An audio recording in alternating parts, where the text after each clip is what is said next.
Vamos a presentar la próxima nota que se viene, que tiene que ver con la inclusión social de los niños con trastorno del espectro autista. Ustedes saben que los últimos datos que tienen precisamente en Uruguay refiere a que hay entre 30 y 35.000 niños afectados con este trastorno y evidentemente es un tema que debemos abordar todos, más allá de los padres, en los centros de estudio, a nivel médico, y por lo tanto la nota que se viene es realmente interesante y tiene el siguiente informe previo. En Uruguay, entre 30.000 y 35.000 uruguayos presentan trastorno del espectro autista o TEA, una condición que afecta las capacidades de comunicación y de integración social de quienes la padecen. Y aunque este trastorno neurobiológico y congénito los acompaña durante toda su vida, un diagnóstico temprano, así como intervenciones oportunas, pueden mejorar su calidad de vida y facilitar su integración en la sociedad.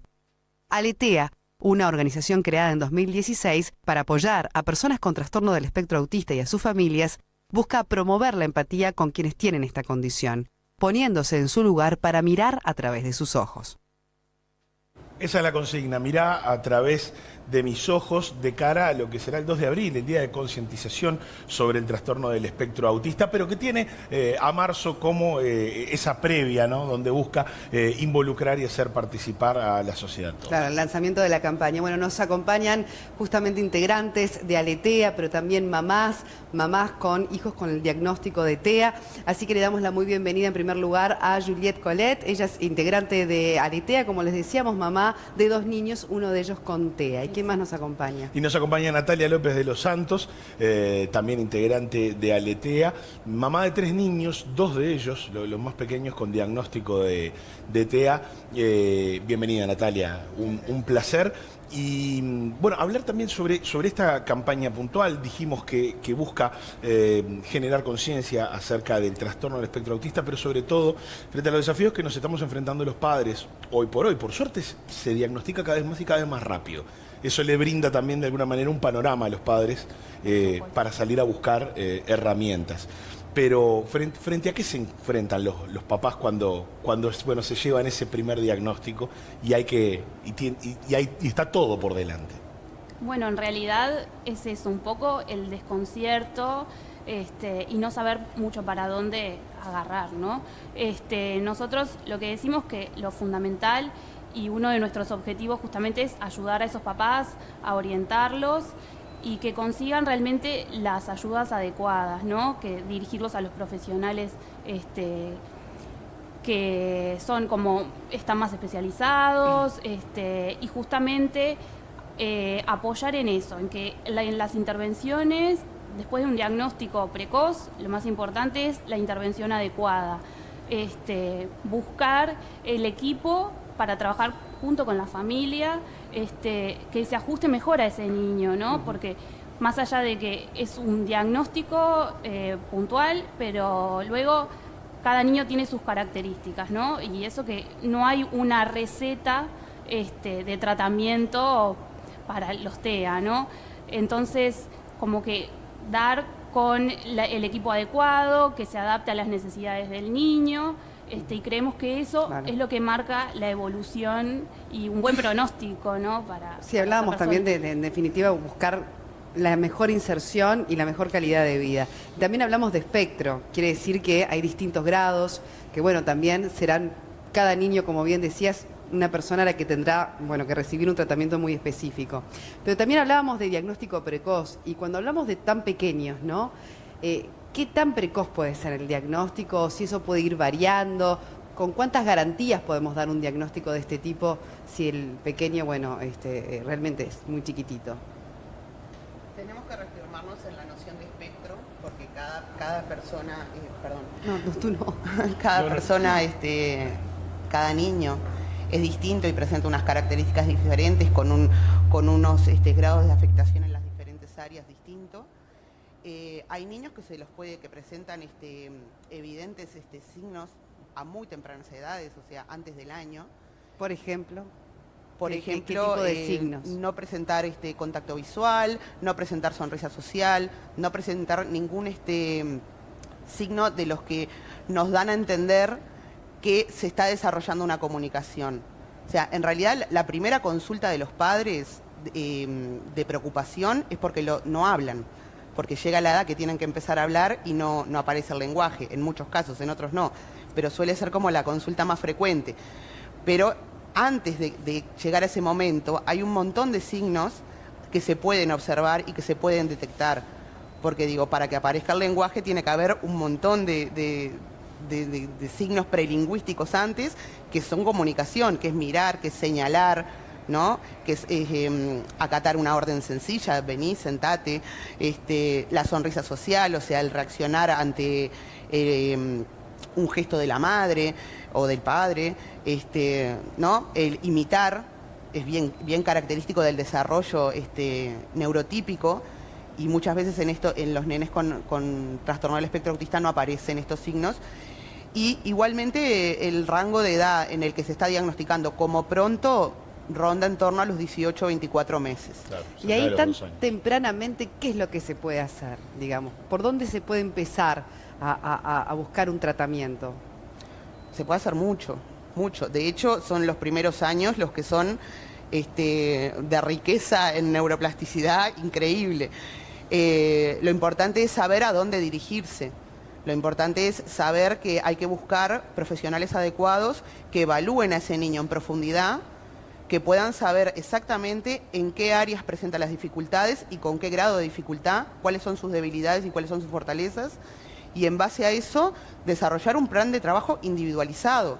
O sea, en el espectro autista no existen las recetas, tiene que ser lo que decimos un traje a medida para que esto salga adelante, y si se hace de esta forma, si estamos de acuerdo, las familias y los profesionales, y encontramos el camino para hacer las intervenciones individualizadas y adecuadas y oportunas, los pronósticos cambian drásticamente, y los diagnósticos cambian, porque a edades en la primera infancia son muy dinámicos los diagnósticos. Natalia, vuelvo a ti porque recién el Zócalo, cuando te presentaba, decía integradora social, que es tu título, pero que es un título, digamos, que cursaste, una carrera que cursaste en el exterior, que no existe como tal aquí.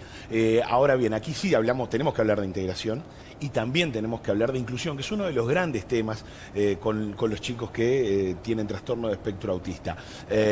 ¿Cómo de alguna manera lo que estudiaste, lo que te formaste, te ha brindado herramientas, y cómo estamos a nivel de centros educativos para, cuál es el panorama para los chicos que tienen TEA?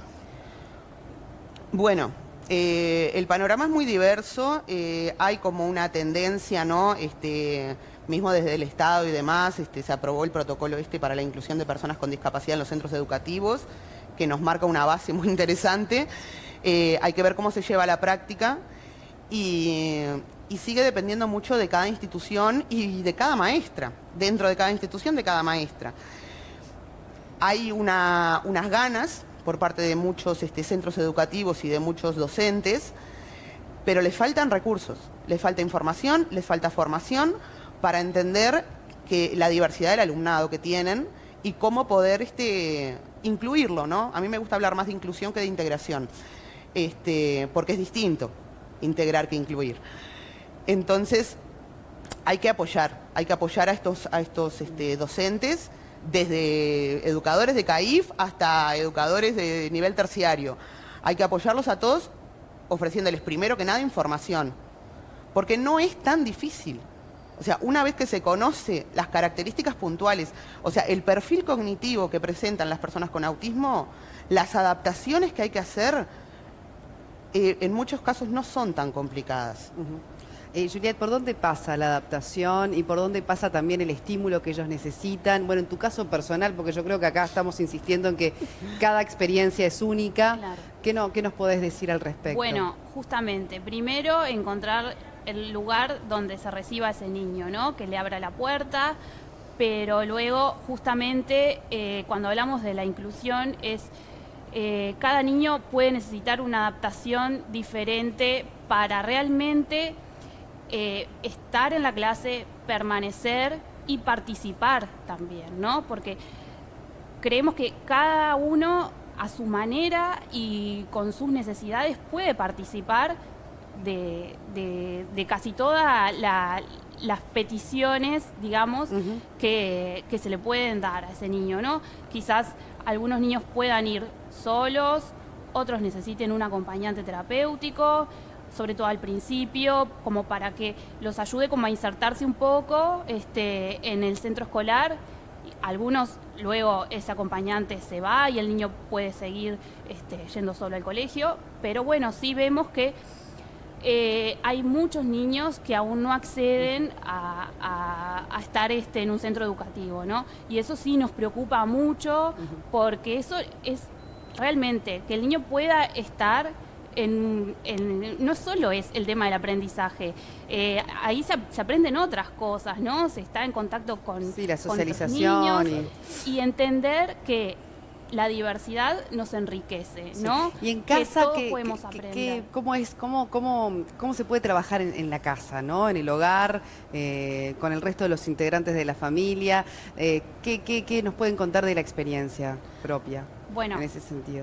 Sí, primero que nada, conversarlo y siempre, no sé, con los hermanos, por ejemplo, a veces los hermanos son como pequeños acompañantes terapéuticos, ¿no? Realmente le dan un estímulo a su hermano que no se lo da a nadie, ¿no? Están ahí y lo conocen y lo conocen tanto y saben cuando quiere estar solo, cuando quiere jugar, y eso realmente es increíble, ¿no? El papel de los hermanos es fundamental. Un gran estímulo, gran estímulo además. Sí, sí. Y el amor incondicional, claro, ¿no? Del hermano. Claro. Pero bueno, y como papás, justamente, lo que nosotros decimos es que es un equipo de trabajo, ¿no? Los terapeutas, los profesionales saben sobre metodologías de trabajo, pero los que conocemos a la persona somos los papás.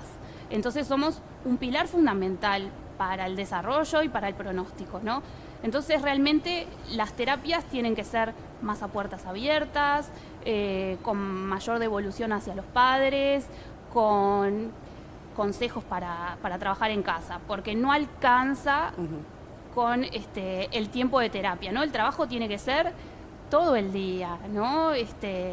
Nos tienen que capacitar en cierta medida a los papás para poder seguir ayudándolo en casa. Claro, Aletea, entre otras cosas, brinda talleres para padres, porque es un hecho. Los padres cuando, y a mí me tocó salir de una consulta con una especie de prediagnóstico de trastorno espectro autista con uno de mis hijos, y no sabes para dónde agarrar. No sabes, digamos, no, cuál es, te vas con un montón de posibles estudios y demás, pero en los hechos no sabes cómo seguir y tenés todo por delante. Esos talleres, bueno, en la actualidad los están brindando. ¿Y qué es lo que se busca, digamos, aplicar y compartir con los papás en esos talleres? Bueno, primero que nada, crear una red de contención. En realidad lo ideal sería que cuando a un papá se le da un papel con un diagnóstico de un niño, el mismo profesional de la salud le pudiera dar una guía de lugares a los cuales acudir, con los cuales vincularse, dónde informarse. Eso está pasando muy poquito, mucho menos de lo que quisiéramos. O sea, es parte nuestra también intentar que eso se potencie, porque te dan un diagnóstico y salís con ese papel, como tú decías, con un montón de pruebas, pero digo, ¿y tu carga emocional, quién la maneja? ¿Cómo llevas, cómo procesás tú como mamá, como papá, esa mochila de toneladas que te pusieron en la espalda, que no sabes, o sea, se te caen todas las expectativas que tenías, ¿no? Porque digo, todos hacemos proyectos y demás con nuestros hijos, y de golpe, ante el desconocimiento, primero, porque muchos papás, es la primera vez que escuchan hablar de autismo, es cuando les dan este papelito. No saben qué hacer. Entonces es fundamental, o sea, crear una red de apoyo y poder nutrirse entre los padres más experientes, los que ya han transitado un camino con sus múltiples baches o otros caminos que van sin piedras, y poder ayudar a estos papás que recién empiezan, tanto en las ayudas a las que pueden optar por parte del Estado, a estrategias para el día a día en casa, centros donde pueden recibir intervención terapéutica oportuna, que están especializados, incluso profesionales dentro del sistema de salud en diferentes mutualistas o en ACE, que sabemos que están más preparados, que ya tienen una preparación mayor para poder atender a estos niños. Eso es lo que compartimos, en eso nos apoyamos, además de fortalecernos entre todos, ¿no? Que necesitamos contención emocional, y los que llevan más tiempo en este camino, decirle a los otros que todo se acomoda con el tiempo, que no siempre va a ser así. Y que además hay optimismo con ese trabajo realmente ver frutos. Pero está la campaña, que es parte también del motivo de esta entrevista, se lanzó el 1 de marzo, tiene que ver con mirar a través de mis ojos, porque después está el resto de la sociedad, que juega un papel, ¿verdad? Que a veces lo que no nos concierne somos indiferentes, pero uno nunca sabe hasta qué punto no nos concierne, ¿no? Y de allí la campaña también de sensibilización, no solo para centros educativos, porque también está muchas veces, porque lo he oído, mamás y papás que dicen, no, pero yo quiero que el centro educativo de mi hijo, por ejemplo, no se despiste atendiendo otras situaciones porque yo quiero la excelencia para... Está eso también a veces presente, ¿no? Entonces, ¿cómo colaborar en la sensibilización del resto de la gente, de la sociedad? Bueno, es el objetivo principal de la campaña, ¿no? Es una campaña de sensibilización, de visibilización, de fomento de la empatía. Con el símbolo de los lentes de sol azules, lo que pretendemos es, metafóricamente, que ponernos los lentes de sol azules para poder mirar el mundo azul, ponernos en el lugar del otro, poder vivir su realidad. Y lo que decís es totalmente es fuerte, cierto, pero es real. Es que, las personas con autismo están en la sociedad. Forman parte, son los clientes del supermercado, son los pacientes en la consulta, son los alumnos, son los compañeros de clase de tus hijos. Claro. Son los que te encontrás en la placita cuando vas. Entonces, forman parte de esta sociedad. Está bueno saber, que la sociedad, somos heterogéneos, ¿no? Que todos tenemos diferentes características y que esas características no precisamente implican un problema, al contrario, que esas características nos enriquecen, porque nos enriquece ver la diferencia en el otro, y más allá de la diferencia, podemos ver que son mucho más parecidos a nuestros hijos neurotípicos de lo que pensamos. Simplemente hay pequeños ajustes en cómo hablar o cómo explicar o cómo pedir las cosas, y con esos pequeños ajustes todo va rodado. Claro, Natalia, viene bien también refrescar, Natalia y Juliet, por qué el color azul. Por ejemplo, el que eligió el músico Fabián Marquisio a la hora de hacer aquel disco, buscando que las canciones ayudaran también a su hijo con trastorno espectro autista, Villa Azul, y en este caso también el Sentite Azul. Vamos a contarle también, porque quizás haya parte de la audiencia que no esté familiarizada. Sí, además Fabián, bueno, nos apoya. Por supuesto. Nos apoya en la campaña, nos apoya Villa Azul. De hecho, Fabián hizo un video muy, muy divino para apoyarnos. Sí, bueno, el color azul es el que identifica el autismo. Hay muchas teorías que corren, ¿no? Por esto. Hay una de las mareas, del mar, cómo va cambiando, de las diferentes aguas del mar y demás. No sé, he leído muchas definiciones de por qué el azul define el autismo, pero bueno, en realidad creo que lo que nos tenemos que enfocar es eso, en la diversidad, porque dentro del trastorno del espectro autista hay diversidad. O sea, tal cual. Y en la diversidad de la sociedad. La vida misma. Exacto, y en que todos tenemos para aportar, ¿no? Qué importante esa visión que resaltás de que no es un problema, es un desafío, claro, ¿no? Yo creo que eso para la vida toda, ¿no? Y más cuando se trata de nuestros hijos, que siempre nos generan tanta preocupación, ¿verdad? Y estamos llenos de miedos. Tener esa postura ante eso me parece fundamental, ¿no? Ver cada situación que nos toca, porque a todos nos toca algo, ¿verdad? En esto de ser mamás y papás, verlo como un desafío, no como un problema. Y es un gran aprendizaje. Totalmente. Gran aprendizaje. Bueno, ha sido un gusto. Quieren, vamos a dar una página web. Bueno, ya está todo en gráficos, aletea.org para los datos de contacto, que seguramente la gente ya los esté... El hashtag Sentite Azul, ese es para durante todo el mes acompañar. Y el 2 de abril es el día de concientización sobre el trastorno espectro autista. Y como decía Julieta y como decía Natalia, incluir, esa es la integrar, ¿no? También, esa diferencia también estuvo muy buena. Bueno, un placer, ¿eh? Igualmente, Muchas gracias. muchas gracias.